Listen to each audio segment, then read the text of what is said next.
Hi, Peter. Happy birthday. Thank you. And I want to start with the Peter Gammons Scholarship Program. What it is, what it's meant to you over the course of your lifetime. Well, I have to say, I think it's one of the most important things I've ever been involved in. And it's certainly one of the most gratifying things. I mean, each August, the, the foundation meeting later puts together a party for the kids that are going to college for the first time in the next week or so. And one thing is that a lot of those who have been scholars for any number of years, they might be working in law firms and all the rest. But what is so incredible to me is the excitement that goes into those kids. Probably, the majority of them are kids who are the first ones in their family to go to college. And, for a lot of us, we were in the 7th grade. It was on our GPA. We were going to college eventually. We were going to be in 7th grade, 5 years, we're going to college. And so it was expected, not unexpected and joyous. And that excitement really, it gives me a tremendous feeling to realize how important it is to so many people. And for those kids, and this last January, we always have a party in January for them to, just to see how they are in the middle of the year, school year and so forth. And a lot of them get up and they talk about certain things that are on their mind. This last January, almost every young person got up and talked. It was about, eventually we want to be able to give back, and we want to help people, and we want to help run the foundation. We want to come back and we want to help kids. If they have problems in college, we will help them. And I said to Paul Epstein, I said, Paul, these kids just defined how successful you are with this foundation, because that's almost unheard of, and it's such a good thing. Back in 2004, we had already started the concerts, the Hot Stove Cool Music, in 2000. We had a band from New York called Carlton Fisk and a band from Boston called Thurman Munson, which actually was pretty funny, because in reality, on this field, in about 1973, in the press notes, Yankee press notes, it said that Thurman Munson was second in the American League in assists for catchers, behind Carlton Fisk. Thurman Munson was, for some reason, jealous of Carlton Fisk. So every time there was a strikeout, he dropped the ball, third strike, throw to first and get the assist.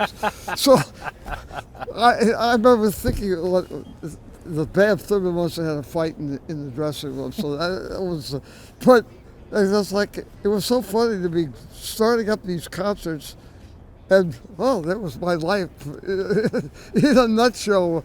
Carlton Fisk and Thurman Munson. That's pretty awesome. And you celebrated the 25th anniversary of the Hot Stove Cool Music program. Cheap Trick. And what's it been like for you to have that, but also to be a participant, which has always been fun to watch from my perspective? It's been so much fun. It really has. We've had a lot of great people over the years, and they've come in and just, it's just the idea of having fun. To me, in a lot of ways, it's a baseball rock and roll town. And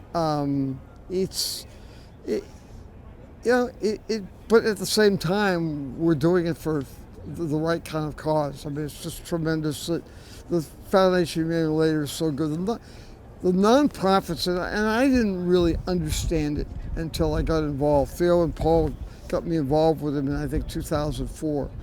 And we've done it ever since, Boston and Chicago. But these people who work, whether it's it's a West End house or whatever it happens to be, what these people do with absolutely no profit no recognition is just phenomenal, and so that's also made all of this terribly important because it's the city. I mean, also, just whatever the event. I mean, we could just have 30 kids here at a concert. Just that they wanted to come and see it, and so we give them some food and they have a good time. No matter what event we did, there was Tom Menino.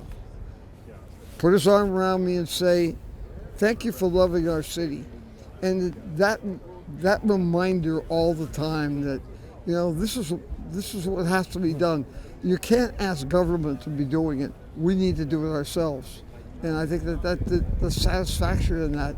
I mean, Governor Baker was unbelievable. He was a mentor to several of our Gammons scholars, and I think at one point he had 4 kids that he was mentoring while he was the governor of Massachusetts.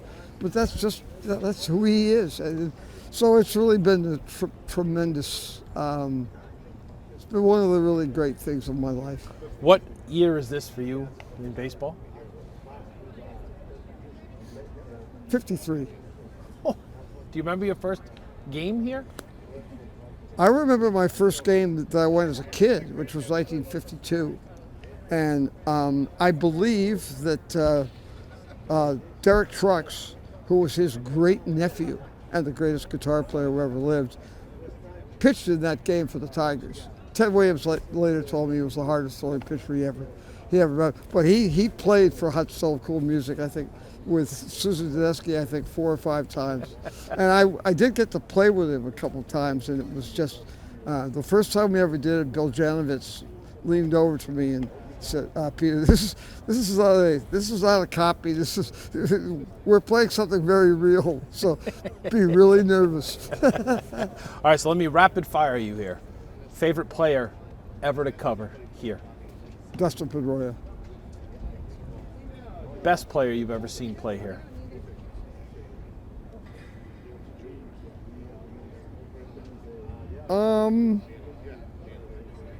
I think for the longevity of his career and what he did and what he meant, and played the second most games in baseball history and spent 10 days on the disabled list in his entire career, Carl Yastrzemski.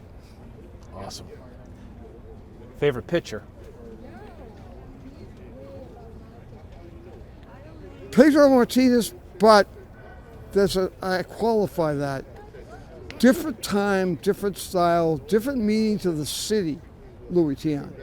Because this was a really tough, with the busing and everything, it was a very bad time in the 70s.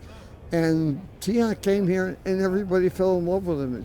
Mike Barnacle and I have always said, he's one of the most important sports figures in the history of the city of Boston because of what he did to calm the city down. And the other people like Reggie Smith, who was going around the city with Bobby Orr and several other athletes trying to get the kids to stay in school, and nobody ever realized it, all the things that Reggie Smith did. Now he runs an incredible institute and in Los Angeles for kids, very similar to what we have here in Boston. Best pitcher you've ever seen throw here? When I was a kid, Herb Score. Really? And I'm glad to say Ted Williams said he was the best left-hander he ever faced.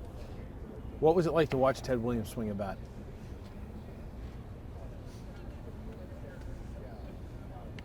It always felt as if it was slow motion because it was so artistic and so beautiful. It just was, every swing was seemingly perfect. And going back and watching video, I remember watching video with him of his swing, and I mean, he was the same 7% uppercut on every swing. But other people couldn't beat it. Like, he would try to get Yaz or other players to do this, do that. You couldn't do what he did because he's the metronome that he hit off of, and the time. It was unlike anybody else. He was so relaxed and so perfect. How much do you enjoy Alex Cora? Immensely. 2002, I was in Dodgertown for ESPN doing a Sunday conversation with Kevin Brown. And at that time, that was the first game of spring training for the Dodgers. And I counted it. 8 different Dodger players said, just stick with Alex Cora for a long time because he's the smartest player we've ever met. Really? That was 2002. That's pretty good. All right, final question. Out of the 4 teams that have won a World Series championship here, 4, 13, 18, 7, favorite team out of that one? 2013, because it was so implausible. Plus, it was Boston. Because of all that happened with the marathon and the way the players were, I was working for Nesson the day that they had the event here to honor all the people who worked after the bombing, and when they had the Martin Richard video on the. David Ortiz had come down and he was at that end of the dugout. I was going to be at the steps where they went up to make sure they all went on time. And Ortiz bolted down the dugout. And he grabbed me and he said, Peter, I mean, my boy is 8 years old. I mean, so if anybody thought that he went out there and did that speech, it was planned.